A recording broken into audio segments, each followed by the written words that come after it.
Hello, classic rock fans. I am reporting a couple of days after seeing the remastered and restored Stop Making Sense concert film by the Talking Heads, which has been re-released to theaters as a way to generate interest for the new 4K disc release of the movie, which is part of the film's 40th anniversary celebration. I saw the screening of this film at the Oriental Theater in Milwaukee, which is where I saw the Across 24 Nights Eric Clapton concert film earlier this year. But this screening had a much bigger audience than the Clapton show. Now, this is not the first time I've seen Stop Making Sense on the big screen. According to my Facebook memories, the first time I saw Stop Making Sense was at the same theater 10 years to the day from yesterday, which is when I saw it. So, yeah, 2 screenings at the same place, exactly 10 years apart, and a lot of the same reactions, for me at least. What I felt in 2013 is how I feel now in 2023 when it comes to this concert. And that, simply put, is that Stop Making Sense is, without question, the best concert film of all time. At the very least of the classic rock era. Now, I'm aware I'm not the first person to make that claim. This is not exactly a hot take.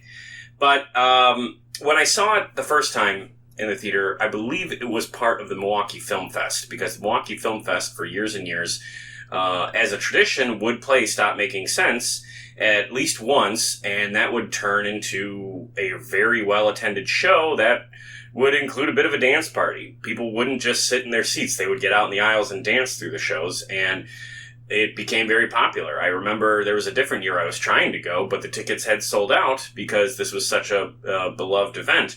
Unfortunately, at least for the Milwaukee Film Fest, they had to stop doing this for the last 2 or 3 years because the studio pulled the film from circulation so they could work on this big restoration project. Well, that's been done. The film is back on the big screen, and not just at my local Oriental Theater, but in a number of screens all across the country. There's a chance that it's playing in your town right now. So if you haven't seen this concert film before, I'll get right to my recommendation. Absolutely go see it. This is a must-watch for any fan of classic rock, and it's also just a great example of a concert film that's more than just a concert film. Let me elaborate on that. So, I love concert movies, and I have a bunch of them. That's what all of these discs are. Here are my Rolling Stones concert DVDs. And, yeah, they're all great to varying degrees, but for the most part, I don't know how else to put it, they're just concert films. There's not really a lot of artistic vision through really any of them beyond just capturing the band, which is no small feat, and it is important. I shouldn't say that. This one absolutely has that.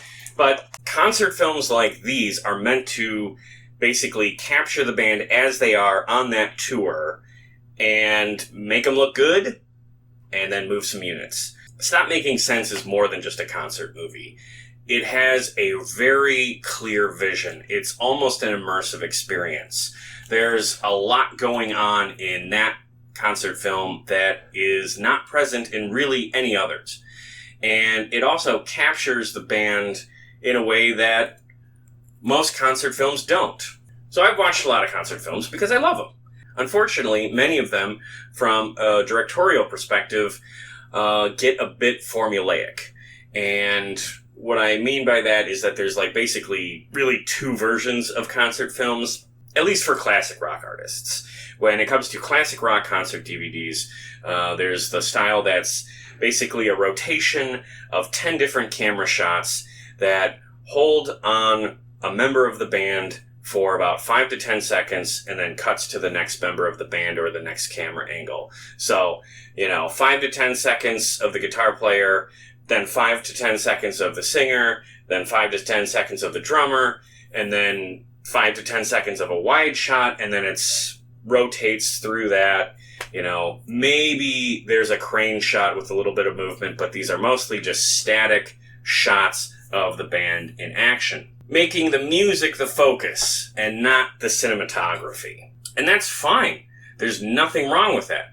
But it's formulaic, and it's not anything deeper than just a concert film.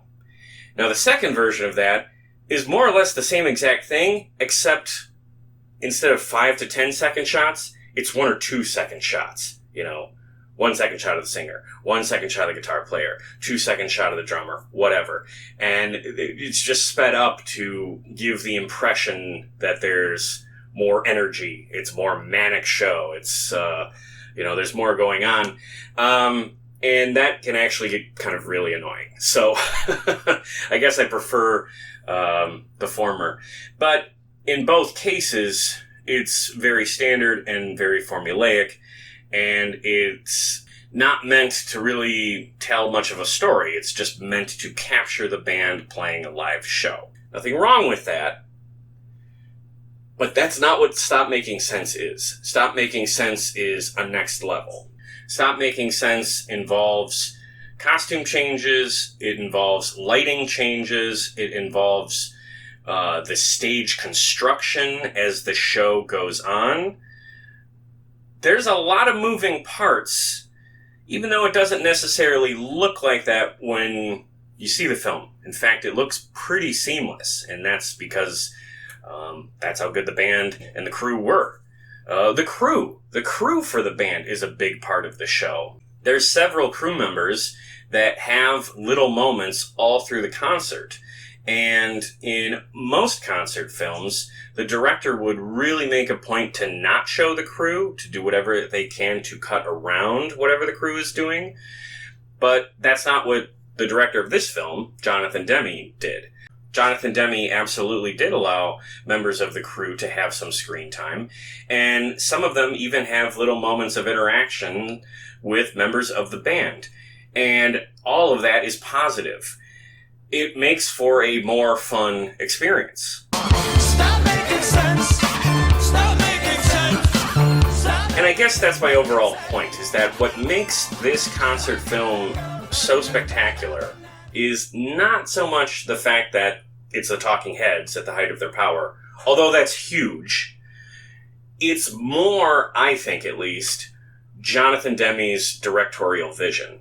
Going back to what I was saying about that sort of standard rotation of static shots that you see in a typical concert film, Jonathan Demme, his film crew didn't work like that. Their camera people are on stage.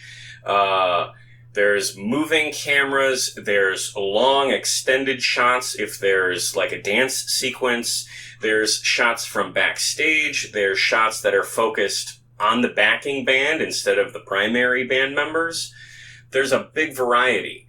And it is definitely a filmmaker trying to capture all of the best moments from every part of the stage of this one concert. So yeah, I'm talking a lot about the film direction. I guess that's just the movie nerd in me. I also, because everything about the music and Stop Making Sense, that has been talked about to death, and I don't really think I can contribute much more on that. It's just a masterpiece. It's the Talking Heads at the height of their power. The Talking Heads didn't get worse after this concert film, but they also never got better. And if you could only have one piece of the Talking Heads catalog in your collection, I would go with this one every time. There's so many moments that are just absolutely iconic, from the opening credits and David Byrne walking out onto the stage with the boombox. Hi, I got a tape I want to play. Playing the tape. As soon as that starts, you know you're in for something special. He does a great performance of Psycho Killer. The next song is Heaven, and he's joined on stage by Tina Weymouth. And then the next song, the drummer, Chris Franz, comes on. And then the fourth song is the guitar player, Jerry Harrison.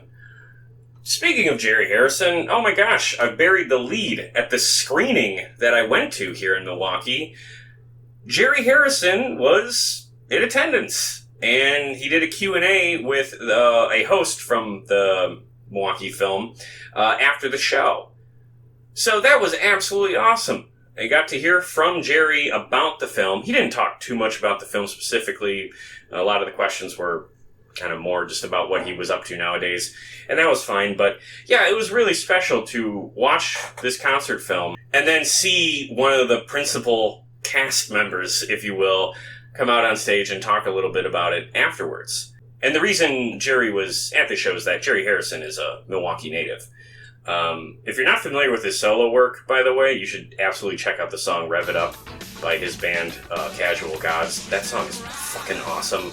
It's right up there with the Talking Heads songs, as far as I'm concerned. So, yeah, underrated guy. He moved into production work after the Talking Heads, but, like, check out some of Jerry Harrison's solo career. There's some good stuff there. Speaking of solo careers, or at least non-Talking Heads projects from the band members, one of the best parts of Stop Making Sense is when David Byrne goes off stage for a costume change, and the band turns into the Tom Tom Club. Coming at you right now, ladies and gentlemen, the Tom Tom Club, so check it out. And they play their then brand new hit, Genius of Love. Genius of Love, of course, if you didn't know, has become one of the most sampled songs in music history. But that original track is fucking awesome.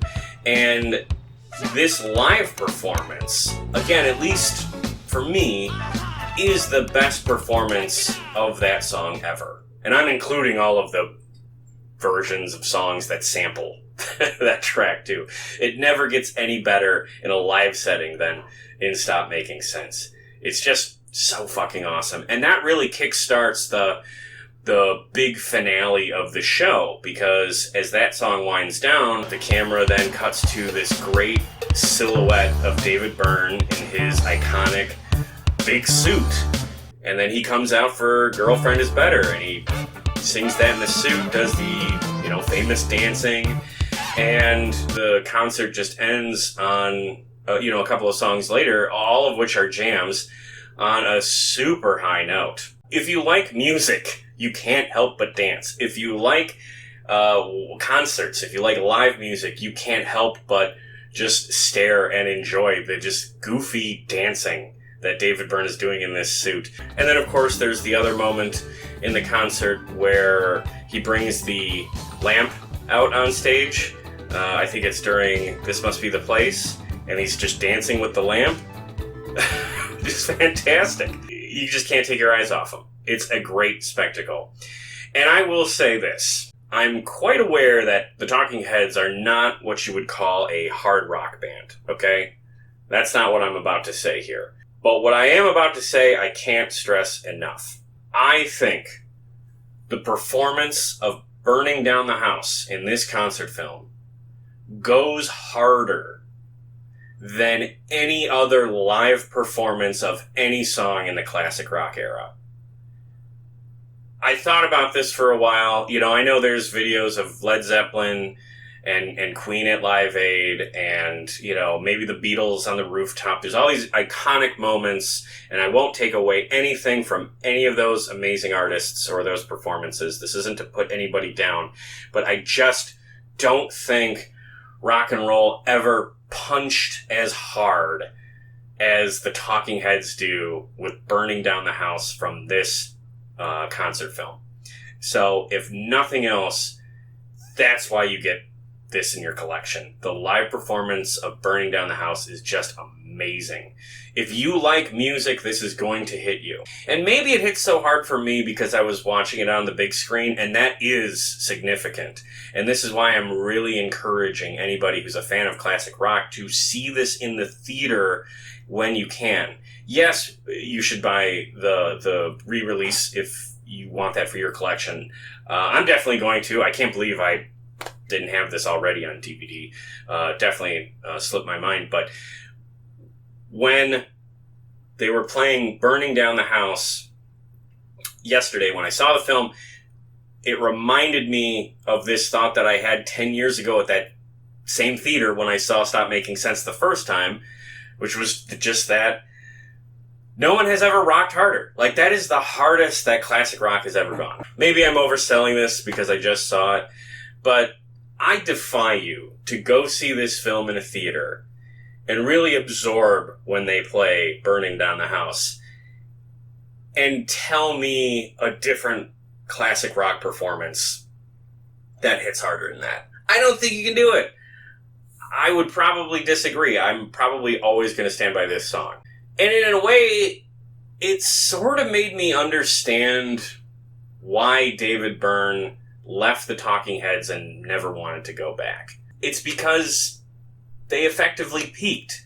And I think he knew they were never going to be a better band than when they were, maybe even in this show specifically. They did do a couple of albums after this, and they're good records.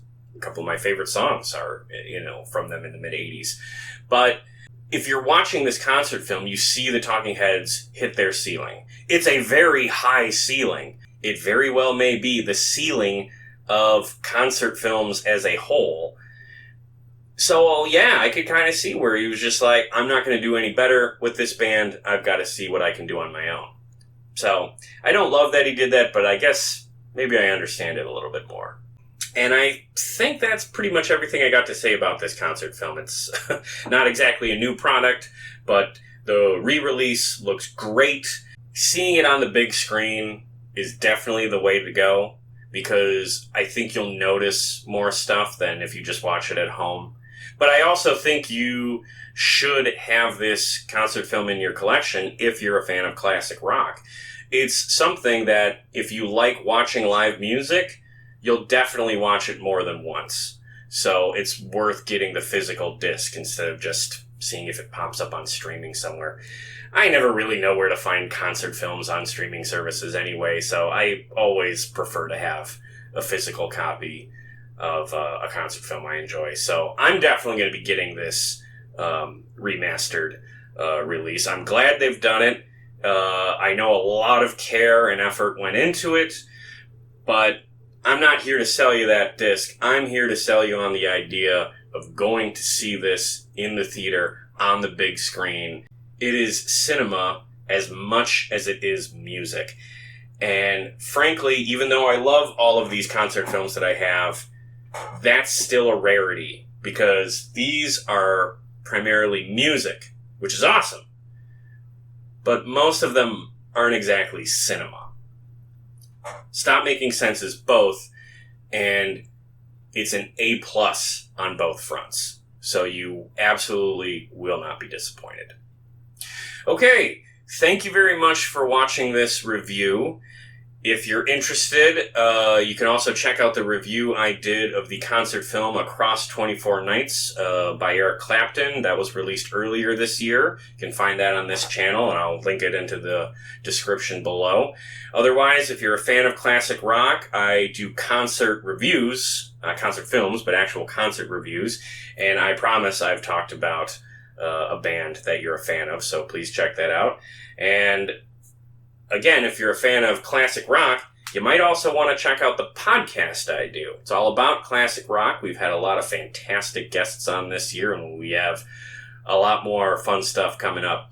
So please subscribe to us. Find our links in the description below. Otherwise, thank you for tuning in. Go see Stop Making Sense, and keep rocking.